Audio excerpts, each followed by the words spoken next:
Hola a todos. Hoy vamos a explorar una expresión que seguro hemos oído alguna vez, elefante blanco. Exacto. Se usa mucho, ¿verdad?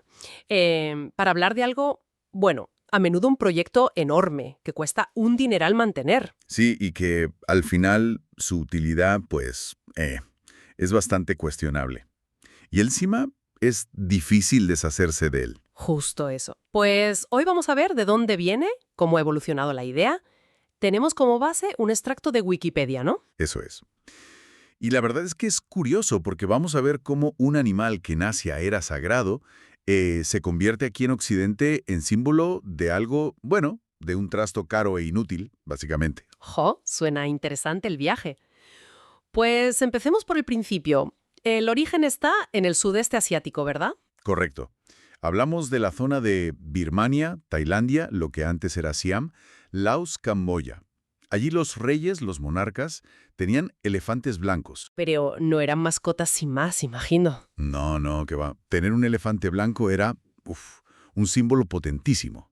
Significaba que el reinado era justo, que había poder, paz, prosperidad, vamos, una señal divina casi. Ah, entiendo. Tan importante era que algunos reyes lo ponían en sus títulos oficiales. Algo como Señor del Elefante Blanco. Fíjate qué nivel. Claro, da idea del prestigio.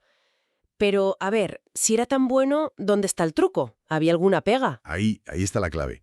Recibir un elefante blanco del rey era un honorazo, claro. Imagínate, el favor real, el animal sagrado, Sí, sí. pero a la vez era una carga económica brutal. Como eran sagrados, pues estaba prohibido que trabajaran. Ah, vale. Y su cuidado era carísimo. Tenía que estar a la altura de su estatus. Y ojo, no podías ni regalarlo ni venderlo. Era tuyo y te lo comías con patatas, por decirlo así. O sea, un regalo envenenado en toda regla. Exacto. Una bendición que te podía arruinar.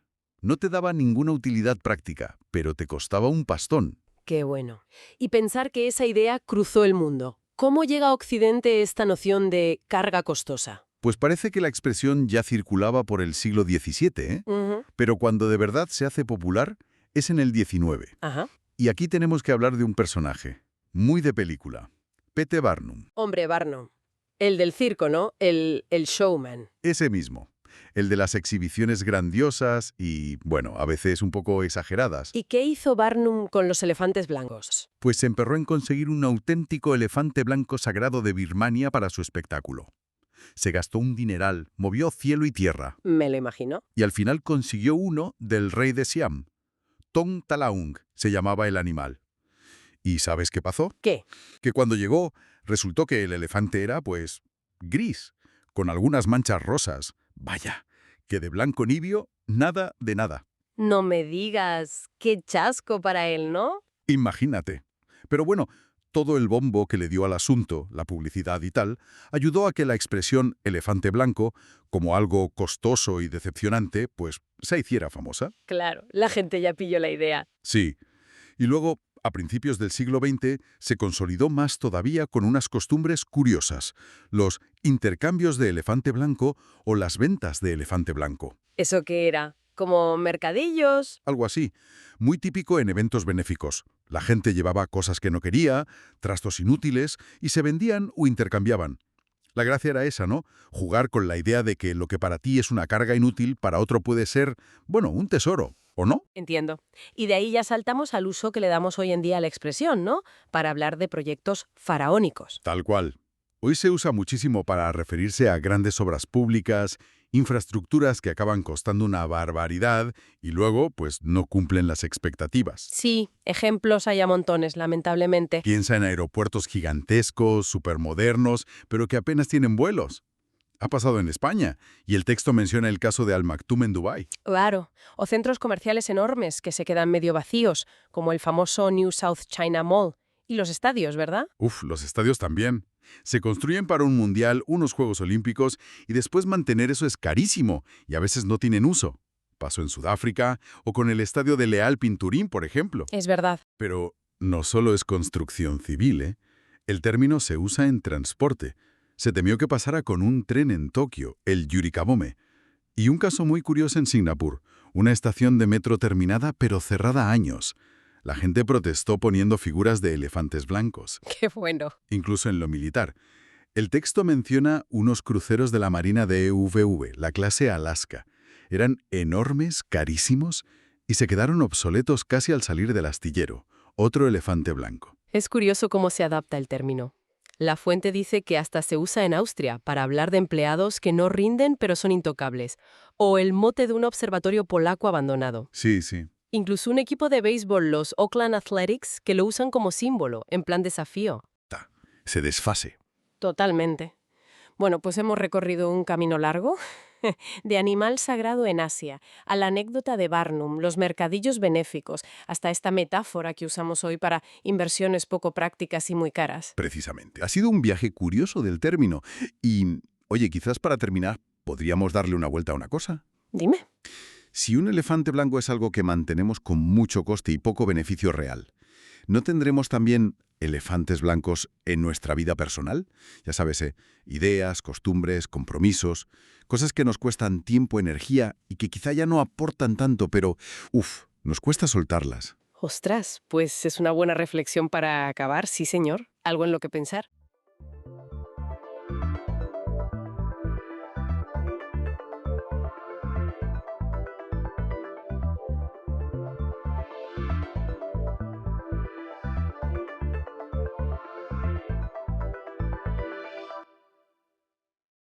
Hoy, eh, bueno, hoy nos metemos con la ingeniería de la antigua Roma. Un tema fascinante, sí señor. Vamos a usar unos extractos de Wikipedia que detallan bastantes logros técnicos. La idea es ver, bueno, qué hacía que sus obras fueran tan ingeniosas y, sobre todo, duraderas. Vale. A ver, la ingeniería romana tiene mucha fama, claro, pero ¿dónde estaba el truco, eh? ¿Qué la hacía tan avanzada?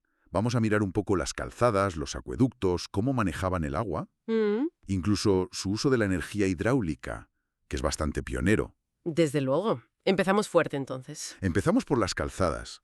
Es que es increíble, algunas todavía están ahí, ¿eh? Ya ves. Y estaban diseñadas, bueno, a prueba de casi todo. Inundaciones, desgaste. La estructura era muy sólida. Varias capas, ¿sabes? Sí, lo de las capas es clave. Tenían una base bien nivelada. Luego piedras con cemento o arcilla. Hormigón apisonado. Más hormigón. Y al final, el pavimento, ¿no? Esas losas poligonales que aguantaban lo que les echaran. El pavimentum, la suma crusta. Eso es. Y lo que comentas, no se andaban con rodeos. Si había un obstáculo... Directos. Un monte, pues túnel. Un valle, pues puente o viaducto. No daban rodeos. Esa mentalidad es, bueno, a mí me parece fascinante.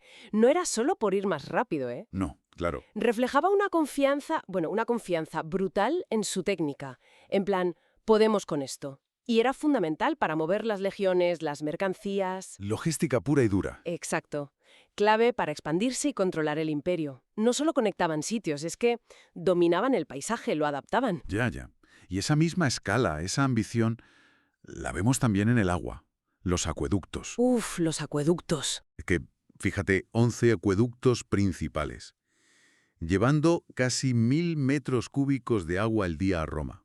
Una barbaridad. Comparable al consumo por persona de muchas ciudades de hoy, ¿eh? Sí. Y ese agua iba sobre todo a las termas públicas, a las alcantarillas. Crearon un sistema sanitario y social muy avanzado para la época. El propio Frontino lo dejó todo escrito, cómo lo gestionaban. En de acueducto, sí. Algunos medían, pues una burrada, más de 80 kilómetros. Y para salvar valles a veces usaban sifones invertidos, que también tiene su miga. Los sifones invertidos, una solución muy ingeniosa, la verdad. ¿Cómo funcionaban exactamente? Explícalo un poco. Pues, básicamente eran tuberías, normalmente de plomo o cerámica, que bajaban por la ladera de un valle y volvían a subir por la otra. Ajá. La clave es que la presión del agua que bajaba, esa columna de agua, empujaba el agua hacia arriba por el otro lado. Usaban la propia física, la presión hidrostática. O sea, evitaban construir puentes enormes en cada depresión del terreno. Exacto. Una solución más económica y a veces la única viable. Y esta gestión del agua, claro, transformó la vida en la ciudad. No solo para beber, sino la higiene, el ocio. Las termas eran centros sociales, ¿no? Totalmente.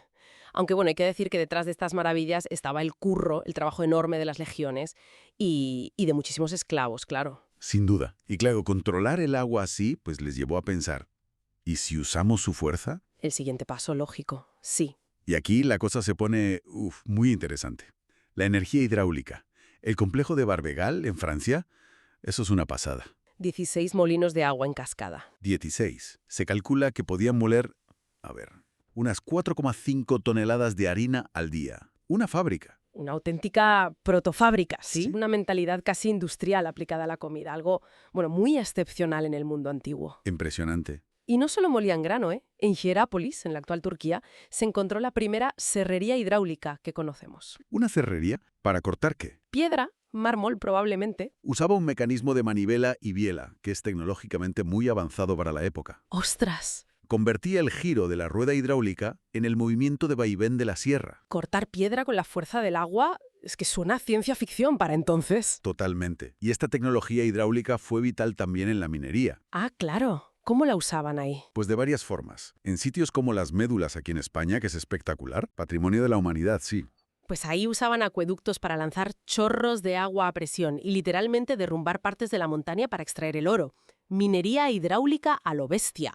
Madre mía. Plinio el Viejo lo describe. Y también para lavar el mineral ya triturado. E incluso para sacar agua de las minas profundas usaban norias. Norias movidas por agua. Bueno, a veces por esclavos o animales, pero también hay evidencias de norias movidas por la propia corriente de agua en algunos casos. En Río Tinto se encontraron varias, permitían trabajar a profundidades que de otra forma serían imposibles, por las inundaciones. ¡Qué barbaridad! Y bueno, cambiando un poco de tercio, pero sin dejar las construcciones, la arquitectura. Claro. El Coliseo, el Panteón, con esa cúpula increíble.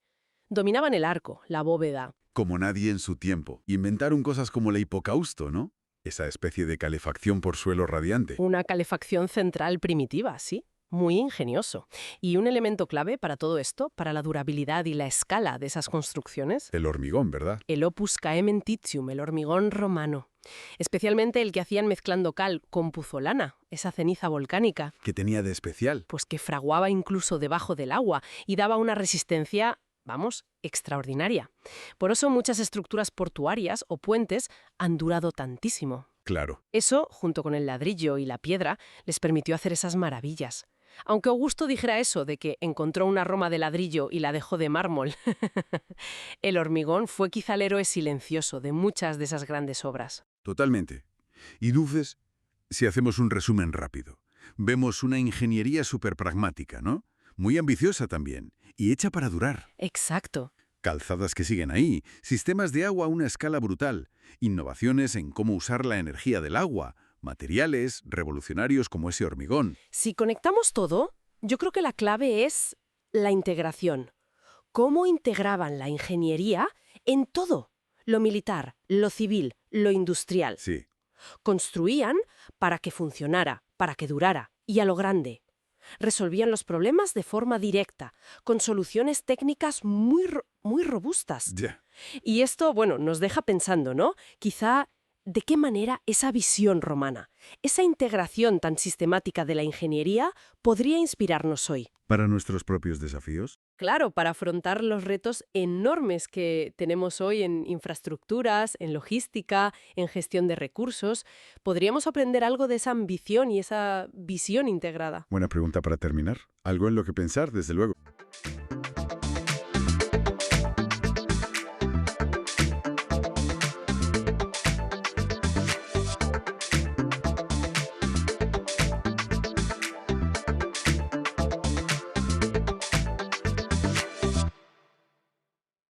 Hoy nos metemos con un personaje histórico, Leif Eriksen, un explorador nórdico. Sí, una figura clave.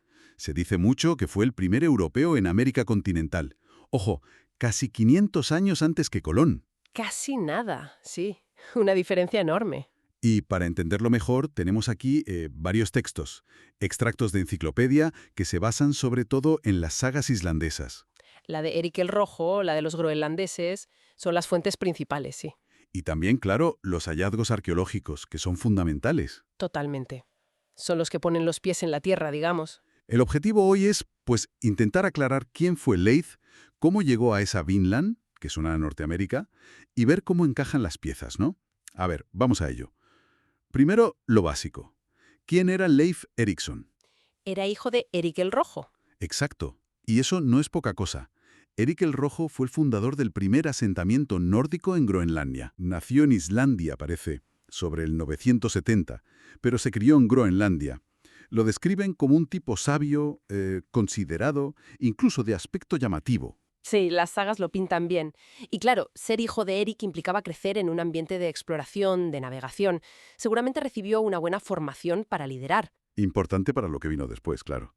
Y ahora, el meollo, el descubrimiento de Vinland. Porque hay dos versiones principales en las sagas, ¿no? Efectivamente. Y son curiosas las diferencias. Las sagas se escribieron bastante después, hacia el 1200. ¿Y por qué no coinciden? Distintas tradiciones orales, quizá. Podría ser, o distintos intereses al escribirlas.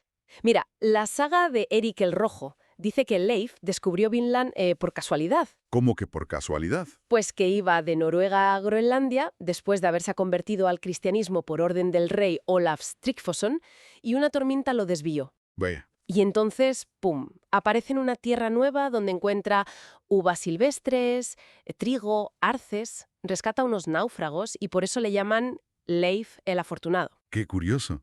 O sea, un descubrimiento casi divino, ¿no? Y según esta saga, no vuelve. Eso es. En cambio, la saga de los groenlandeses cuenta otra historia. Ahí, el primero que avista tierra es un tal Bjarni Gerhalfsson, pero no desembarca. Ajá.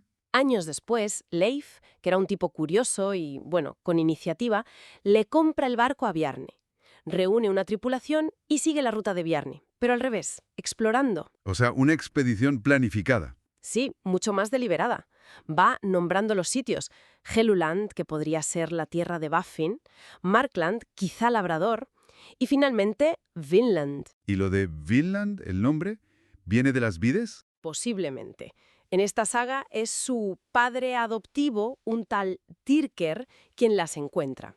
Un detalle curioso, porque se dice que Tyrker era quizás de origen germánico y por eso reconocería a las vides. Interesante ese personaje. Añade como color a la historia. Sí, aunque no sabemos si es histórico o un adorno literario.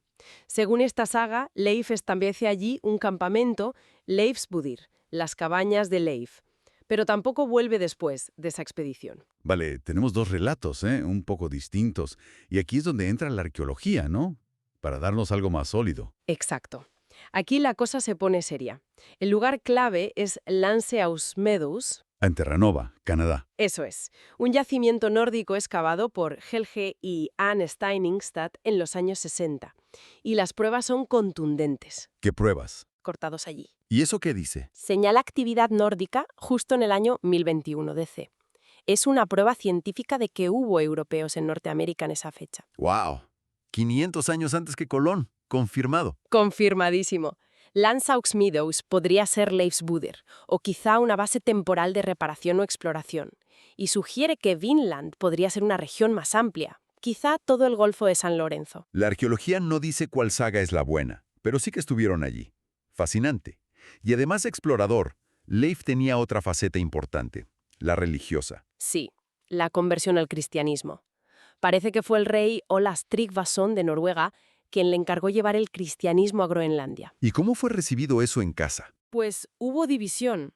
Su madre, Thiodhildur, se convirtió y hasta construyó una iglesia, pero su padre, Eric el Rojo, se mantuvo fiel a los dioses antiguos. Refleja bien las tensiones de la época. ¿Y qué pasó con Leif después de todo esto? ¿Volvió a Groenlandia y...? Sí, tras la muerte de su padre, poco después del año 1000, Leif se convirtió en el jefe del asentamiento de Groenlandia. Tuvo descendencia, su hijo Thorkel le sucedió hacia 1025. No sabemos cuándo murió exactamente. Pero, históricamente, se le acepta como figura real y primer europeo en América. Sin duda, la figura histórica es aceptada.